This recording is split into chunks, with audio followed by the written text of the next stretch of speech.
Polska. Kraj kultury i historii światowej. Na przestrzeni lat od zakończenia II wojny światowej Warszawa stała się jednym z najnowocześniejszych miast w Europie. Tysiące młodych ludzi decyduje się co roku na studia w Warszawie i w Krakowie. W Polsce mieszka prawie 38 milionów ludzi, z czego 470 000 to cudzoziemcy. A jednak, co roku podczas Marszu Niepodległości polski patriotyzm odsłania się jako nacjonalizm z hasłami takimi jak: odzyskajmy Polskę z powrotem, Polska dla Polaków, czy Polacy przeciw imigrantom. Obejmuje to również fizyczne ataki na mniejszości, palenie flag europejskich i szerzenie propagandy. Komentarze na Facebooku dają mi wgląd w sposób myślenia niektórych osób, które zrównują antyrasizm z komunizmem. Zrobimy z wami porządek już niedługo, lewackie cioty. Będziecie wypierdalać z Europy razem z małpami do Afryki. Jebane brudasy. Widać czarny jak nie ma pana, to mu odpierdala. I śmiało dawajcie, obrońcy czarnych, jebać was. Ukraińcom i brudasom nie sprzedaje wolę zezłomować. Kropka, wykrzyknik, wykrzyknik. Pod zdjęciem czarnoskórego mężczyzny oddającego głos w wyborach parlamentarnych można przeczytać opis Polska dla wszystkich. Tak, dla wszystkich, a nie dla czarnych. Czarny jest asfalt i tam jest jego miejsce. 4 czerwca w Warszawie przed ambasadą amerykańską odbywa się protest w związku z zabójstwem George'a Floyda. Setki ludzi trzymają plakaty i upamiętniają zamordowanego 46-latka. Jednak walka z przejęciem Polski przez mniejszość, jaką jest 470 000 cudzoziemców, wydaje mi się przesadzona. Chcę dotrzeć do sedna sprawy. Jadę po to do Lublina. Mieszka tu Margaret Ochia-Nowak, ekspertka do spraw języka i kultury, trenerka do spraw międzykulturowości i przeciwdziałania dyskryminacji. Na Uniwersytecie Wrocławskim obroniła pracę doktorską Manifestacje rasistowskie w polszczyźnie. Margaret jest pół Polką i pół Nigeryjką. Niestety zbyt dobrze zna problem rasizmu i ksenofobii w Polsce. Czy rasizm w Polsce różni się od rasizmu w innych krajach? W tych krajach, w których nie było kolonii, tak jak Polska, no jednak ta różnorodność etniczna jest o wiele mniejsza, więc też te zachowania czy przejawy rasizmu będą konsekwentnie inne, ale mechanizmy i korzenie, niestety mimo tego, że tej historii kolonialnej nie mamy takiej mocnej, wyraźnej, tak, związanej z niewolnictwem, z takim otwartym, deklarowanym rasizmem, ideologią w stosunku do osób pochodzenia afrykańskiego, osób czarnych, no to mimo tego te wszystkie mechanizmy, chociażby językowe, przejęliśmy z tej kultury takiej właśnie kolonialnej, później w tych schematach, narracjach takich europocentrycznych, stawiających właśnie Europę, no i nas, Polskę, w centrum, w opozycji do tych, którzy są poza tą Europą, którzy są na peryferiach, którzy są gorsi, którzy nie są ludźmi takimi jak my, albo czasem nawet w ogóle nie są ludźmi, tylko są jakimiś zwierzętami gorszego sortu, albo co gorsza, przedmiotami. Czego brakuje w polskim społeczeństwie? Mnie najbardziej brakuje różnorodności właśnie cały czas, bo ja Polskę uwielbiam, naprawdę, bardzo w takim sensie, że miałam okazję w różnych krajach mieszkać i też miałam okazję zostać w tych krajach i się nie zdecydowałam na to, bo też jestem językoznawczynią, więc jestem mocno przywiązana do języka i ten język jest dla mnie takim bardzo mocnym spoiwem, jeśli chodzi o w ogóle moje przywiązanie do Polski. Oczywiście zupełnie nie chodzi mi tutaj o to, żeby dopuszczać, żeby pozwalać na takie poglądy, takie przekonania, które krzywdzą innych, tak? Czyli cały czas mówię w granicach wolności i praw człowieka. Co to jest systemowy rasizm? W Polsce on dotyczy właśnie tej grupy osób, które są z innych kręgów kulturowych, wyznaniowych, to bardziej tutaj islamofobia, ale też właśnie z innych grup etnicznych czy rasowych. Więc na poziomie systemowym naprawdę bardzo trudno i to jest bardzo długa ścieżka dla uchodźców, którzy przyjeżdżają, żeby w ogóle być pełnoprawnymi obywatelami kraju albo po prostu obywatelami takimi społecznymi. Rząd też i w ogóle obecne władze posługują się taką retoryką dominacji, właśnie retoryką taką rasistowską, antyimigrancką, stosując różne takie chwyty retoryczne. Taką ogólnie to nazywając, to jest po prostu dehumanizacja innego. To już nie jest tak, że ktoś na ulicy ci powie: o, ty wracaj do Afryki, tylko to jest tak, że faktycznie to mówi ktoś, kto ma władzę. Czy używanie słów jak murzyn lub słowa na N, szczególnie jako biała osoba, jest ignorancją czy brakującą wiedzą? Te osoby, które tego słowa cały czas bronią, to moja obserwacja jest taka, że są właśnie przywiązane do tego używania słowa murzyn w historii, historycznego. Jednak ważniejsze jest to, powinno być to, jak się poczuje odbiorca, do którego mówimy, czy adresat, o którym mówimy, czy do którego mówimy, czyli ta osoba, której to słowo dotyczy. W dyskursie o murzynie i w całej tej dyskusji nie chodzi tylko o to, właściwie w ogóle nie chodzi o to, żeby odebrać polszczyźnie jakieś słowo i żeby, nie wiem, żeby teraz zakazać używania tego słowa, tylko żeby uwrażliwić właśnie ludzi na tę pozycję tego adresata, tego, kogo to słowo dotyczy. Można też edukować zadając pytania, rozmawiając po prostu z ludźmi, ale żeby edukować, warto jest też siebie edukować cały czas. Na pewno to jest taki temat, który budzi trudne emocje. Jak są trudne emocje, to ludzie różnie reagują, ale najczęściej tych emocji nie chcą mieć, bo to powoduje taki dyskomfort, że ja coś złego robiłam, czy coś złego robię, na przykład właśnie mówię w nie taki sposób, jaki powinnam, że trudno jest sobie z tym poradzić. Co to jest white privilege albo biały przywilej? Biały przywilej to nie mówi o tym, że wszyscy biali mają świetnie na świecie i w ogóle są najbogatsi, mają władzę i tak dalej. To właśnie nie to, tylko kwestia otworzenia tego wewnętrznego ucha. Cały czas mówię, że to jest to takie słuchanie naprawdę aktywne, naprawdę uważne, po to, żeby umieć odpowiedzieć, a nie mówić cały czas, trajkotać tym takim etnocentrycznym bełkotem. W samym sercu Warszawy pytamy ludzi o ten temat. Czy jest rasizm w Polsce? Jest. Yeah, the Easter, yeah. No chyba tak. Znaczy są uprzedzenia. Myślę, że tak. Tak Państwu powiem, sama jestem cudzoziemką, tak? No i raczej nie. Albo bardzo, bardzo małej ilości. Nie. Tak. Pewnie jakieś istnieje. Jest. Czy słowo murzyn jest obraźliwe? Jest. Zależy jak do tego podejść i zależy w jakim kontekście to jest użyte i po pierwsze, najważniejsze do kogo, jak jesteśmy zżyci z osobą, do której to mówimy. Jeśli powiemy do obcego człowieka murzyn, to jest obraźliwe. Jeśli jesteśmy, że tak powiem, w gronie znajomych, czyli że powiem to żartobliwie, to nie jest. Nie mam pojęcia, tylko bardziej pytanie do osób, czy je uraża, czy inne spory. Ja sama nie używam takiego stwierdzenia. Różnie to można myśleć. Myślę, że nie. Znaczy, zależy dla kogo, tak to powiem. Raczej nie. Tak, jak najbardziej. No raczej bym nie używał tego słowa do czarnoskórej osoby. Nie. Nie. Dlaczego? Uważam, że nie jest to obraźliwe słowo. Nigdy nie patrzyłem na to słowo jako obraźliwe i tak po prostu nazywaliśmy ludzi czarnoskóry. Czy widzisz jakikolwiek problem, gdy białe kobiety jako taki okaz mody, trendu sobie przypinają barwę? Nie. Nie, to absolutnie dla mnie nie ma znaczenia, nie widzę żadnego problemu. Nie, czemu nie? Nie widzę w tym problemu żadnego. Nie. Jaki? Ja nie widzę problemu. To jest cultural appropriation, jakiś tak to się nazywa, też kobiety białe nie mają włosów, takie coś, to jest takie wybieranie tego, co się podoba z kultury.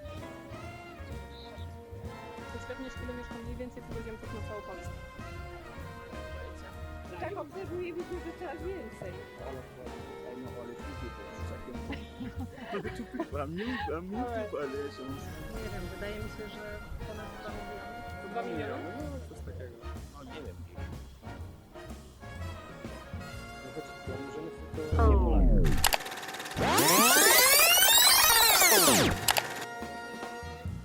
Słowo murzyn jest obraźliwe. Jest. Polaków? Tak. Nie wiem, nie mam zielonego pojęcia. Mhm. Dobra, 470 tysięcy.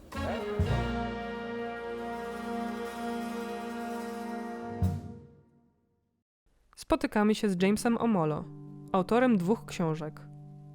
Obcy przy bramie i Przekraczający linię koloru opowiadają o relacjach międzykulturowych i osobistych doświadczeniach jako czarny człowiek w Polsce.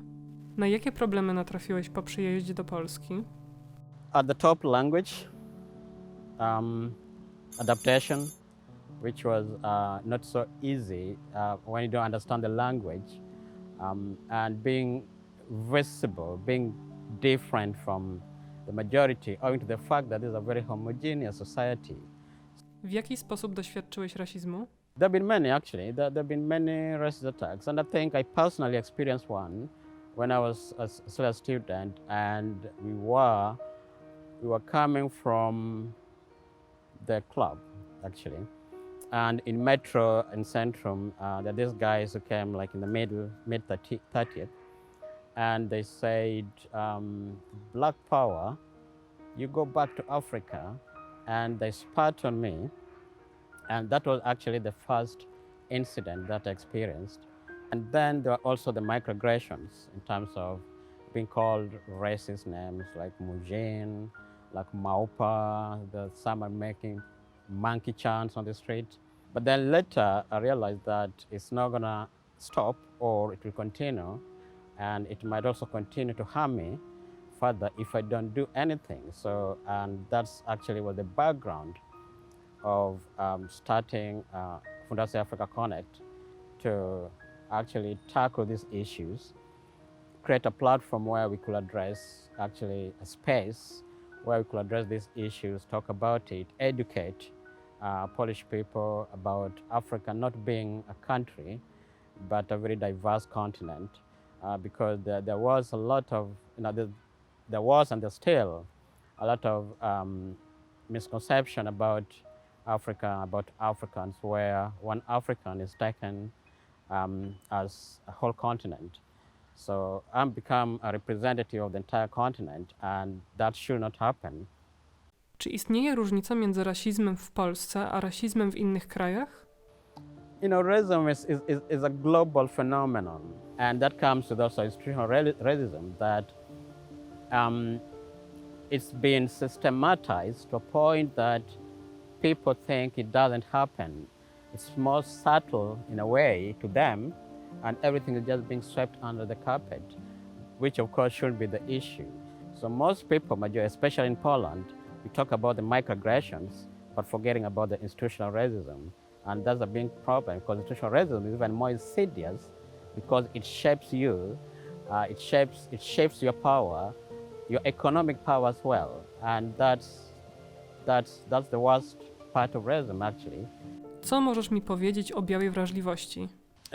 Many people have written about it, and I think it's not in the discourse, particularly in Poland, where people actually do not even understand the terminology. But I think it comes with also the implicit bias, and when we are approached with that kind of biasness, they say, no, it's not, that's not me, I'm not racist. And I think people believe that to be racist is to call somebody Mujin, or to shut white power, or to have this shave your skin and be really nationalistic kind of a way, which of course is not entirely true. And I think it's high time we started talking about it, writing about it. I write a lot about that, and there's kind of limitations in terms of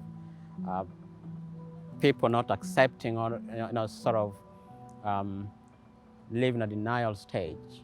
People need to read the history, understand how race was constructed. Czy możesz powiedzieć, że jesteś dobrze zintegrowany z polskim społeczeństwem? You have to understand that integration is a two-way traffic.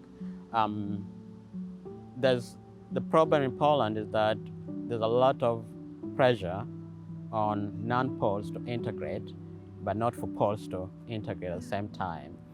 O czym piszesz w swoich książkach? my writing is more to expose what's happening, as well as to empower also. Czy istnieje różnica między rasizmem wobec kobiet a mężczyzn? If you look at men versus women, men experience more of physical violence, while women experience more of sexual abuse. So they are actually, you might find they're more affected by racism than even men sometimes. Nelson Mandela said that nobody is born to hate, but they learn it. So if they can learn to hate, they can learn to love.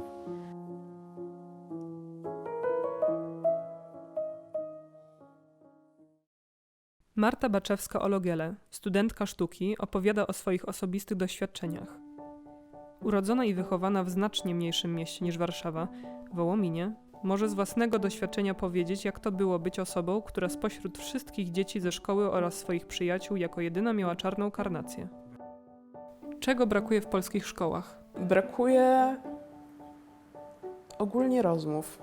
Nie tylko nauczycieli, chociaż oni też myślę, że powinni być gdzieś tam przystosowani, ale przede wszystkim rodziców, którzy omijają ten temat. Rodzice nie wiedzą, jak się zachować tak na dobrą sprawę i to jest zrozumiałe, ale jest XXI wiek i nic nie stoi na przeszkodzie, żeby wygooglować, żeby kogoś spytać.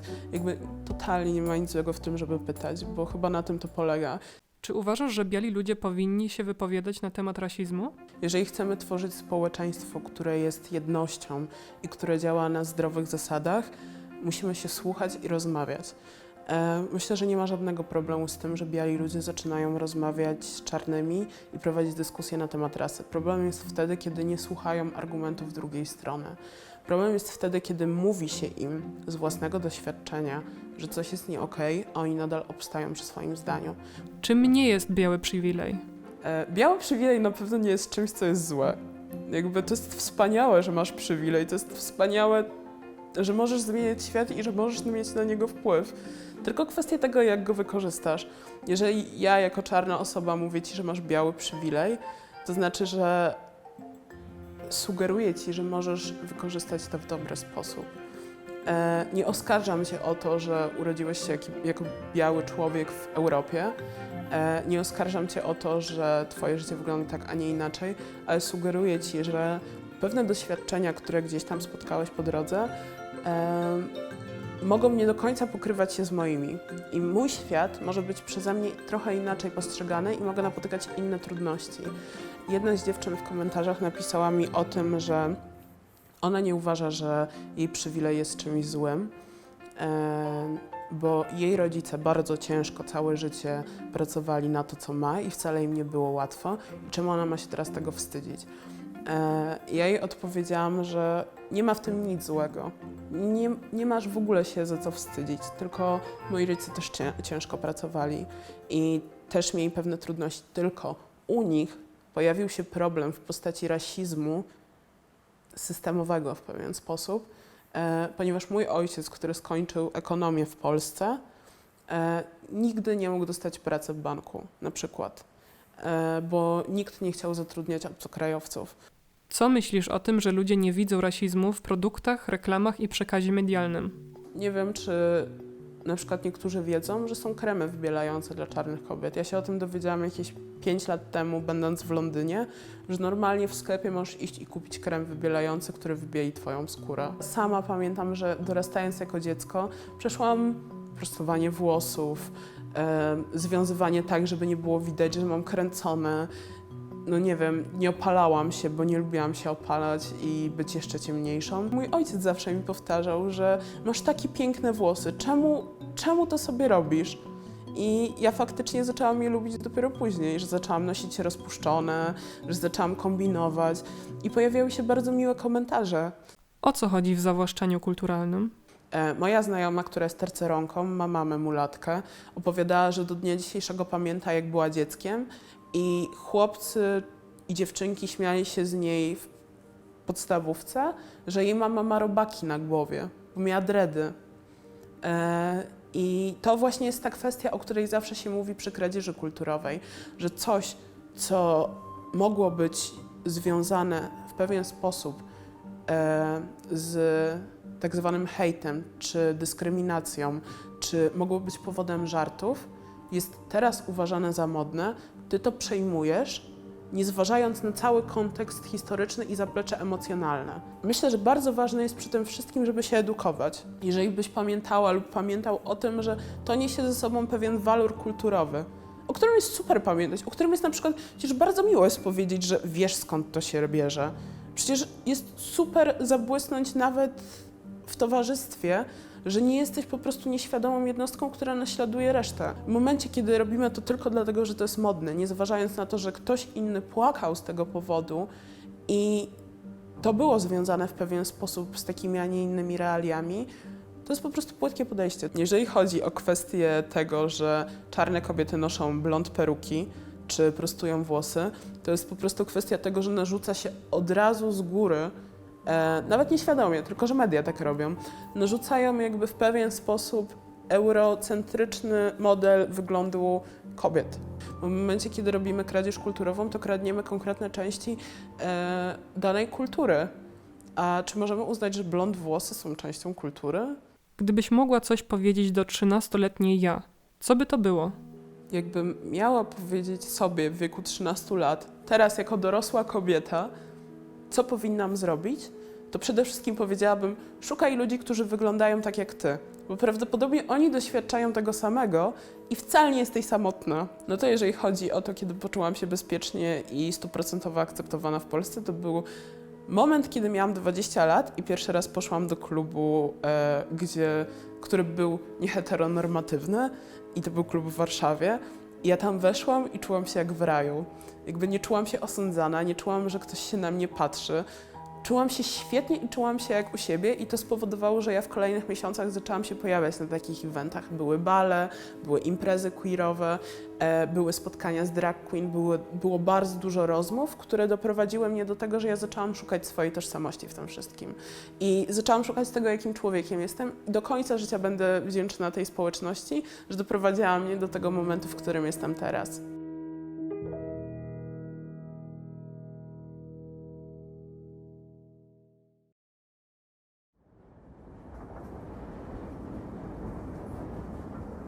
Większość ludzi odradzała mi robienie reportażu o rasizmie w Polsce.